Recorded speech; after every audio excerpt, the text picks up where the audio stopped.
Hello students. तो last class में हम कुछ एग्जांपल कर रहे थे इलेक्ट्रोफिलिक सब्स्टिट्यूशन के कि इलेक्ट्रोफाइल किसी भी कंपाउंड पे कहाँ आके अटैक करेगा। ठीक है, उन्हीं एग्जांपल को आज हम और कंटिन्यू करेंगे। कुछ इंपॉर्टेंट एग्जांपल्स है वो आप ध्यान में रखें। ठीक है, तो चलिए स्टार्ट करते हैं विद एग्जांपल। जैसे मेरे पास एक एग्जांपल है तो लिखता हूँ।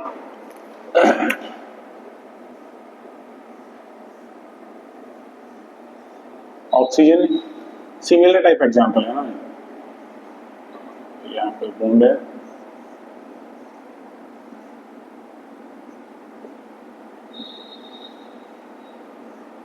ठीक है, सल्फर। इनके कॉमन नेम आपको पता होगा, अगर नहीं पता तो देखो मैं आपको बता देता हूँ। इसको बोलते हैं पायरोल, पायरोल ही बोलते हैं इसको। आई थिंक से बिल्कुल सही बात है, पायरोल ही बोलेंगे, पायरोल। इसको बोलते हैं फ्यूरेन, इसको बोलते हैं थाइपिन, इसको बोलते हैं थायोफिन। सॉल्व करें इनको। इनमें आपको बताना है कि इलेक्ट्रोफाइल कहाँ आके ऐड होगा, कौन सी पोजीशन पे आके ऐड होगा। करिए सॉल्व। आई होप आपने किया होगा। तो चलो देखो सॉल्व करते हैं। देखो सारे के सारे एग्जांपल सिमिलर टाइप के हैं, सबके पास लोन पेयर भी प्रेजेंट है। ठीक है, तो मैं एक कॉमन एग्जांपल बना लेता हूँ इनका कि कुछ इस टाइप से। यहाँ पे मान लेता हूँ मैं कोई जेड एक स्पीसीज है। ठीक है, जेड की जगह क्या क्या हो सकता है मेरा? ऑक्सीजन हो सकता है, नाइट्रोजन हो सकता है और सल्फर हो सकता है। ये हो सकता है। चलो अब देखो मेरे पास यहाँ पे दो पोजीशन है। कौन कौन सी पोजीशन? एक तो ये वाली पोजीशन है, एक ये वाली पोजीशन है। दो ही पोजीशन है जहाँ पे इलेक्ट्रोफाइल आके ऐड हो सकता है। ये तो सिमिलर टाइप ऑफ पोजीशन है तो इनको मैं कंसीडर नहीं करूंगा, खाली मैं दो कंडीशन को कंसीडर करूंगा। ठीक है, चलो तो मैं पहले इसको कंसीडर कर रहा हूँ, इसको कंसीडर करूंगा तो बताओ क्या बनेगा। इसको कंसीडर करूंगा तो Z। ठीक है, यहाँ पे इलेक्ट्रोफाइल आके ऐड होगा, इलेक्ट्रोफाइल इसके बगल में हाइड्रोजन और पॉजिटिव चार्ज यहाँ बनेगा और इसके पास लोन पेयर भी प्रेजेंट है। ठीक है, इससे अगली इसकी रेजोनेटिंग स्ट्रक्चर बनाता हूँ तो कैसे बनेगी? कुछ इस टाइप से Z यहाँ पे आएगा, ये लोन पेयर है, पॉजिटिव चार्ज रेजोनेंस पॉसिबल है। ठीक है, तो बॉन्ड यहाँ पे आ जाएगा लेकिन इसके ऊपर क्या आएगा? Positive charge. ओके, एंड मेरा इलेक्ट्रोफाइल यहीं पे और हाइड्रोजन यहीं पे। मेरे पास दो ही इसकी रेजोनेटिंग स्ट्रक्चर पॉसिबल है तो दोनों मैंने बना दिए। अब मैं कंसीडर करता हूँ यहाँ वाली पोजीशन। अगर यहाँ इलेक्ट्रोफाइल अटैक होता है तो क्या होगा? देखो ये Z है, अगर इलेक्ट्रोफाइल यहाँ अटैक करेगा तो यहाँ पे इलेक्ट्रोफाइल और इसके बगल में हाइड्रोजन, और अगर यहाँ अटैक किया तो पॉजिटिव चार्ज कहाँ आएगा? यहाँ, और ये वाला बॉन्ड सीरियस है और इसके पास लोन पेयर भी प्रेजेंट है। इससे अगली अगर मैं रेजोनेटिंग स्ट्रक्चर बनाता हूँ, ठीक है, तो बॉन्ड उठ के ऊपर जाएगा, बॉन्ड उठ के ऊपर गया तो क्या बनेगा बताओ? Z और इलेक्ट्रोफाइल हाइड्रोजन, ये बॉन्ड यहाँ पे आएगा और पॉजिटिव चार्ज कहाँ पे आएगा? यहाँ पे। इस Z के पास लोन पेयर है, तीनों कंडीशन में लोन पेयर है, देखो मैं अलग अलग नहीं बताऊंगा, इनका एक यूनिवर्सल एग्जांपल ले लिया हूँ, उसके थ्रू बता रहा हूँ। ठीक है, तो ये लोन पेयर डोनेट होंगे इस तरफ और मेरी फाइनल रेजोनेटिंग स्ट्रक्चर कुछ इस टाइप की बनेगी। ठीक है, ये बॉन्ड हो गया इधर, ये इधर, ऊपर क्या है? इलेक्ट्रोफाइल, नहीं इधर नहीं है, यहाँ पे इलेक्ट्रोफाइल है और हाइड्रोजन है।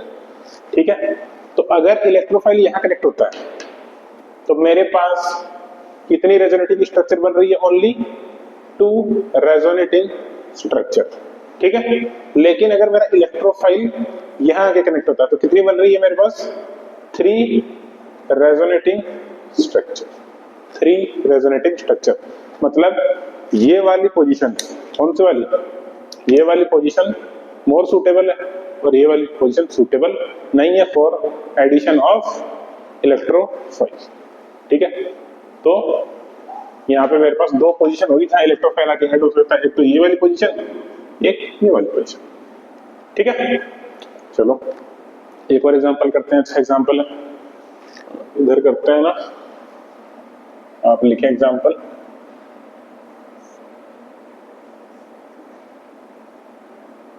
नाइट्रोजन है और एक बॉन्ड यहाँ, एक बॉन्ड यहाँ, एक बॉन्ड, ठीक है। इसको आप सोल्व करें तो पता लगाएं कि इलेक्ट्रोफाइल कहाँ आके ऐड होगा।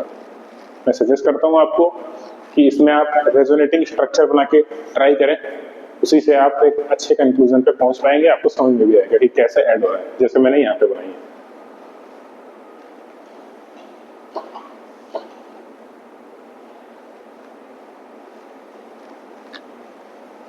हो गया, चलो देखो सॉल्व करते हैं इसको। देखो यहां पे भी मेरे पास 3 पोजीशन पॉसिबल है। 3 पोजीशन पॉसिबल है, कौन कौन सी पोजीशन?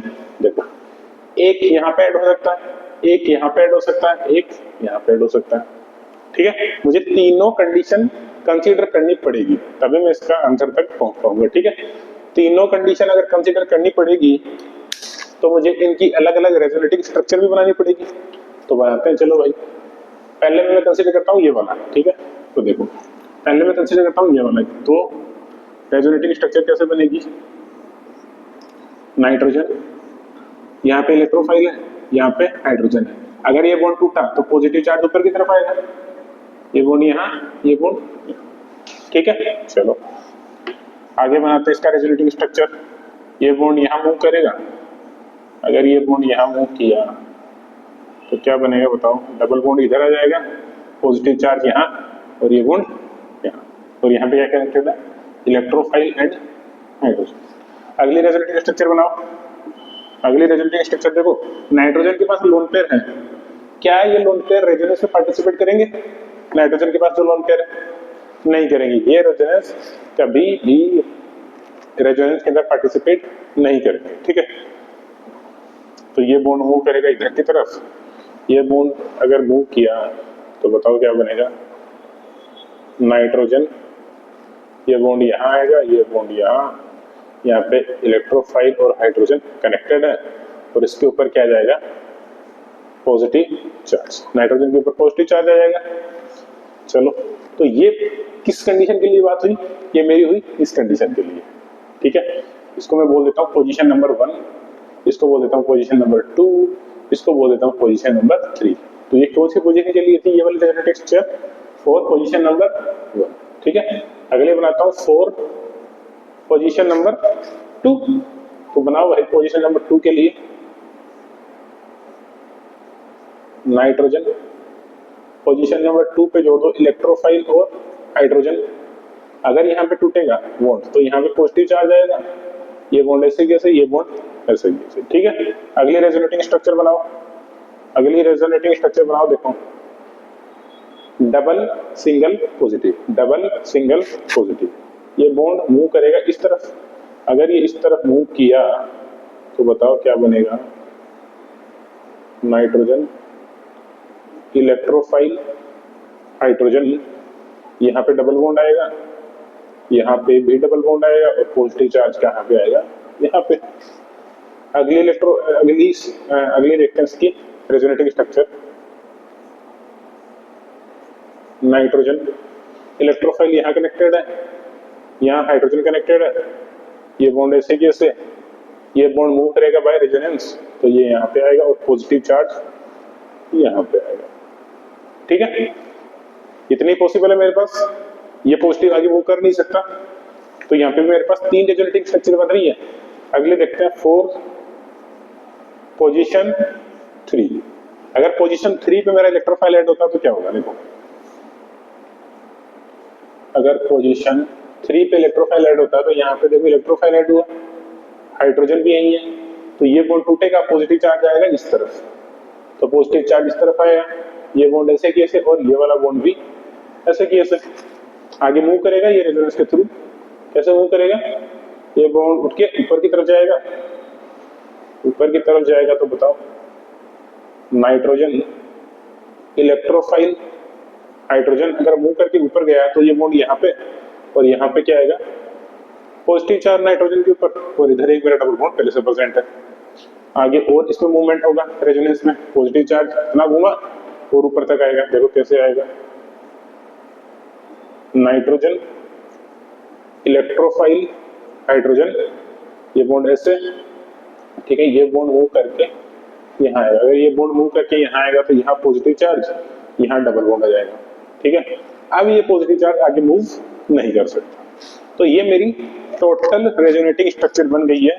अब इन रेजोनेटिंग स्ट्रक्चर के बेसिस पे मुझे सिलेक्शन करना है कि मेरा इलेक्ट्रोफाइल कहाँ आके ऐड होगा। और सिलेक्शन कैसे करेंगे, on the basis of stability of resonating structure. देखो मुझे जहां तक देखने पे लग रहा है कि मेरा जो सेकंड पोजीशन है वो सबसे ज्यादा सुटेबल है। कैसे, पहली अगर मैं रेजोनेटिंग स्ट्रक्चर देखूं फॉर फर्स्ट पोजीशन के लिए, तो यहाँ पे मेरा नाइट्रोजन पे पॉजिटिव चार्ज आता दिख रहा है। अगर फाइनल वाली देखी तो इस पे भी मेरे पास नाइट्रोजन पे पॉजिटिव चार्ज आता हुआ दिख रहा है। लेकिन जो भी सेकंड वाली है, ना इसमें नाइट्रोजन पे पॉजिटिव है, ना यहाँ नाइट्रोजन पे पॉजिटिव है, ना यहाँ नाइट्रोजन पे पॉजिटिव है। और हमको पता है नाइट्रोजन एक इलेक्ट्रॉन नेगेटिव स्पीसीज है कंपेयर टू कार्बन। तो इलेक्ट्रॉन नेगेटिव वाली जो स्पीसीज है उसके ऊपर पॉजिटिव चार्ज वैसे स्टेबल नहीं रहता है। तो इस पे तो देखो है ही नहीं, यहाँ भी पॉजिटिव नहीं है, यहाँ भी पॉजिटिव नहीं है, यहाँ भी पॉजिटिव नहीं है, लेकिन ऊपर वाले में पॉजिटिव है, नीचे वाले में भी पॉजिटिव है। इसलिए मेरी position number 2 most suitable position होगी for addition of electrophile.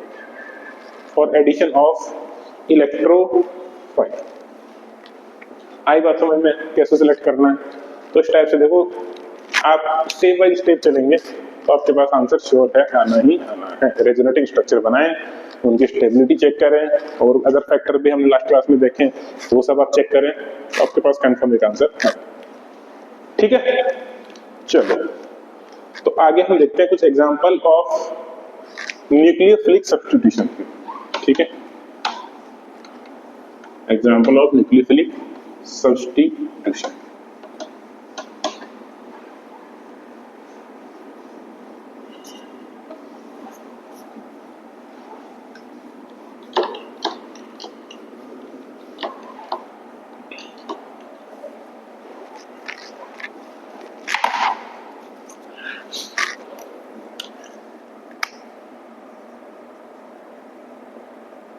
Example of nucleophilic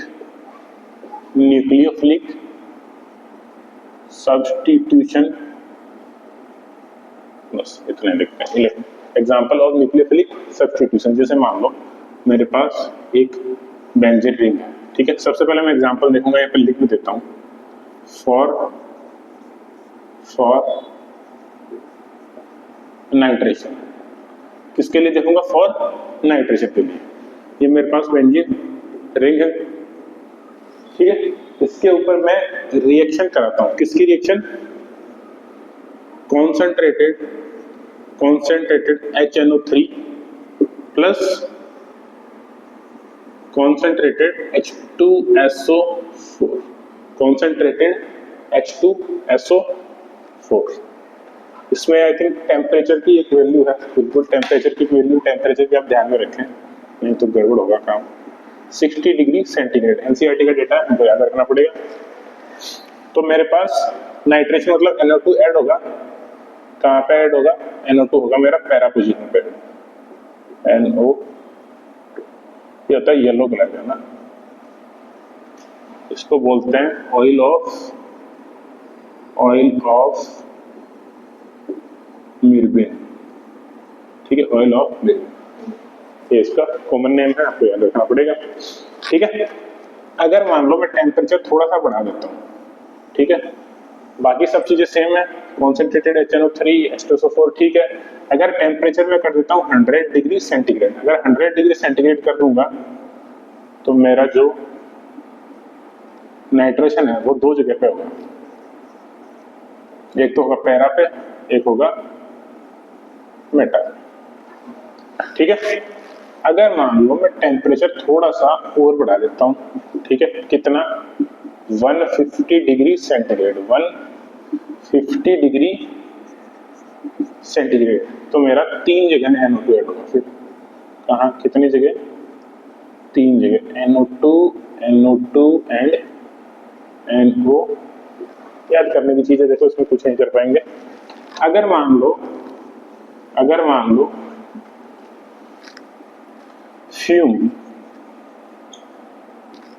fuming होता है, FUMING, फ्यूमिंग HNO3, मतलब एक तरीके से मान लो प्योर HNO3 अगर यूज करता हूं, ठीक है, प्योर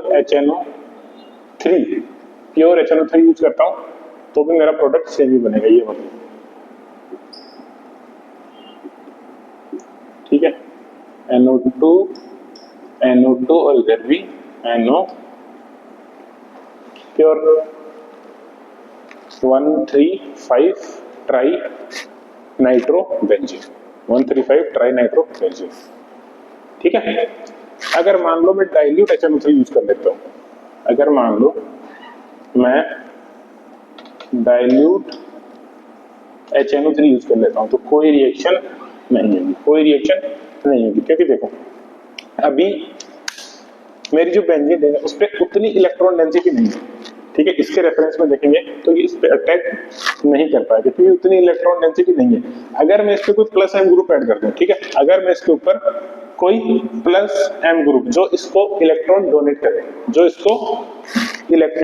डोनेट करे, तब ये मेरी बेंजीन रिंग क्या रिएक्शन करना स्टार्ट कर देगी। जैसे एक और एग्जांपल देखो, मैं आपको बताता हूँ इसी में। जैसे मान लो मैं ये चीज ले रहा हूं, ये चीज जैसे फिनोल है मेरे पास, फिनोल में प्लस एम ग्रुप जोड़ दिया हूं, OH स्ट्रॉन्ग प्लस एम इसका, तो ये इलेक्ट्रॉन डोनेट करेगा, तो बेंजीन में ये इलेक्ट्रॉन डेंसिटी बढ़ा देगा। तो इसकी मैं दो टाइप से रिएक्शन कराता हूं, देखो मैं लिखता हूं पहले डाइल्यूट, इधर आ नहीं पाएगा आई थिंक से, तो फिर से उधर से लिखता हूं, इधर तो आएगा नहीं जगह में। ये तो आपने लिख लिया होगा ना,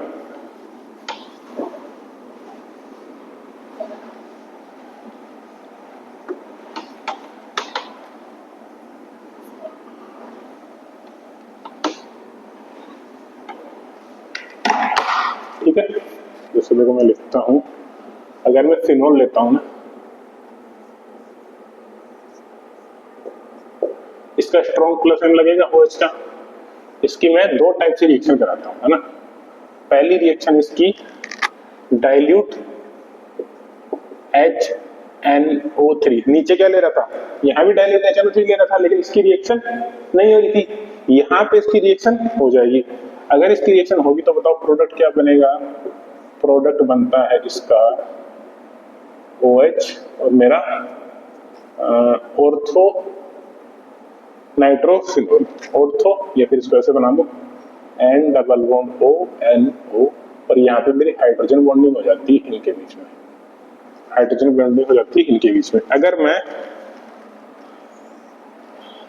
कॉन्सेंट्रेटेड ले लूं, कॉन्सेंट्रेटेड HNO3 प्लस H2SO4 ये ले लूं, तो यहाँ पे बनती है, अगर देखो कॉन्सेंट्रेटेड, ये तो हम पहले भी ले रहे थे, ठीक है, क्या बनेगा 1 2 3 5 ट्राई नाइट्रो फिनोल, फिनोल है ना इस बार, बेंजीन नहीं इस बार, NO2 एंड NO2, और इसके साथ एक और इसका एक माइनर प्रोडक्ट बनता है बेंजोक्विनोन, ये भी आप ध्यान में रखें, ठीक है। इसके साथ इसका एक प्रोडक्ट और बनता है, ये तो कौन सा प्रोडक्ट था मेरा, ऑर्थो प्रोडक्ट था, इसका एक पैरा, ये तो बनता है मेरा मेजर, एक बनता है इसका प्रोडक्ट OH एंड नीचे आता है मेरा NO2, ये है माइनर प्रोडक्ट, ठीक है, ये है मेरा माइनर प्रोडक्ट। ये कौन सा मेरा है, ये मेरा पैरा, सॉरी ऑर्थो है ये वाला, ऑर्थो, और ये वाला कौन सा पैरा, ठीक है, पैरा। चलो, तो इनमें कुछ कंपैरिजन करते हैं, क्या कंपैरिजन करते हैं। सबसे पहले तो बताओ मुझे इसमें और इसमें किसका एसिडिक स्ट्रेंथ ज्यादा होगा, इसमें और इसमें किसका एसिडिक स्ट्रेंथ ज्यादा होगा, बताओ। देखो एसिडिक स्ट्रेंथ मतलब जो H+ रिलीज कर पाए, ठीक है, ये इलेक्ट्रॉन एक्सेप्ट कर पाए, तो मैं इसको इससे समझाऊंगा कि कौन सा H+ इजीली रिलीज कर देगा। देखो यहाँ पे जो मेरा हाइड्रोजन है, इधर एक कोवेलेंट बॉन्ड से कनेक्टेड है, इधर एक H बॉन्ड से कनेक्टेड है। कौन सी इसमें बॉन्डिंग, इंट्रा या इंटर? इसमें है मेरी इंट्रा, इंट्रा H बॉन्डिंग। इसमें कौन सी है मेरी, इंटर मॉलिक्यूलर H बॉन्डिंग। ठीक है, ये H जो है वो किसी और दूसरे मॉलिक्यूल से H बॉन्डिंग कर रहा होगा, लेकिन या तो मॉलिक्यूल के अंदर H बॉन्डिंग हो रही है। ठीक है, तो चलो मैं बात कर रहा था एसिड की स्ट्रेंथ की। तो यहाँ पे तो देखो ये H बॉन्ड है ना, ये कोवेलेंट बॉन्ड और हाइड्रोजन बॉन्ड दो तरह से कनेक्टेड है, लेकिन यहाँ पे ये मेरा जो हाइड्रोजन है ये खाली कोवेलेंट बॉन्ड से कनेक्टेड है। तो यहाँ पे ये जो हाइड्रोजन है ये इजीली रिलीज हो जाएगा कंपेयर टू दिस, मतलब एसिडिक स्ट्रेंथ किसकी ज्यादा होगी बताओ? पैरा की ज्यादा होगी कंपेयर टू ऑर्थो। ठीक है, आगे बात करते हैं बॉइलिंग पॉइंट। बॉइलिंग पॉइंट तो बताओ बॉइलिंग पॉइंट किसका ज्यादा होगा, पैरा का ज्यादा होगा या फिर ऑर्थो का ज्यादा होगा? देखो बॉइलिंग पॉइंट मतलब किसमें स्ट्रक्चर नहीं बना हुआ है, इसमें तो देखो एक एक मॉलिक्यूल है, इसमें इसका जाल फैला हुआ। जाल फैला हुआ मतलब देखो जैसे N डबल बॉन्ड O है, इधर इधर ये ऑक्सीजन, तो यहाँ पे ये किसी और से H बॉन्ड नहीं किया हुआ, उसमें तो ऐसा कुछ नहीं है, तो इसका बॉइलिंग पॉइंट ज्यादा होगा कंपेयर टू पैरा ऑर्थो। अगर मेल्टिंग पॉइंट का बात करें, मेल्टिंग पॉइंट डिपेंड करता है सिमिलरिटी के ऊपर, मॉलिक्यूल कितना सिमिलर है। ठीक है, तो ये भी किसका ज्यादा होगा, पैरा का ज्यादा होगा कंपेयर टू ऑर्थो। ठीक है, तो ये कुछ कंपैरिजन थे, ये आप ध्यान में रखें। ठीक है, आप इसको नोट करें एक बार, फिर आगे चलते हैं। नोट करें।